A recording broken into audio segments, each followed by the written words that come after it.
आज जानेंगे अक्षांश रेखा, देशांतर रेखा, भूमध्य रेखा, कर्क रेखा, मकर रेखा, मुख्य मध्याह्न रेखा किसे कहते हैं, इसलिए अंत तक जरूर देखें। डायरेक्शन 4 प्रकार के होते हैं, नॉर्थ, साउथ, वेस्ट और ईस्ट। पृथ्वी के मध्य में खींची गई वह काल्पनिक रेखा जो पृथ्वी को 2 भागों में बांटती है उसे भूमध्य रेखा कहते हैं।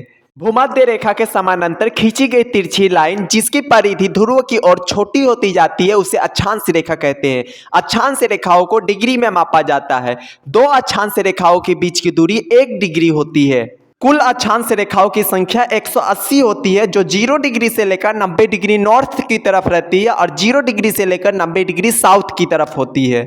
इसी प्रकार 0 डिग्री अक्षांश रेखा को भूमध्य रेखा, 23.5 डिग्री नॉर्थ अक्षांश रेखा को कर्क रेखा, 23.5 डिग्री साउथ अक्षांश रेखा को मकर रेखा कहते हैं।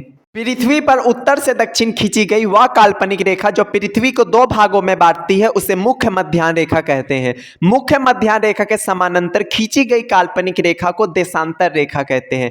इस प्रकार देशांतर रेखाओं की कुल संख्या 360 होती है जो उत्तर से दक्षिण की ओर खींची गई है। 0 डिग्री देशांतर रेखा को ही मुख्य मध्याह्न रेखा कहते हैं। अक्षांश रेखा और देशांतर रेखाओं को जानने के लिए हम लोग जीपीएस का यूज करते हैं जिसका पूरा नाम होता है ग्लोबल पोजीशनिंग सिस्टम, जिसका उपयोग करके हम लोग किसी भी स्थान का अक्षांश रेखा और देशांतर रेखाओं के बारे में जान सकते हैं।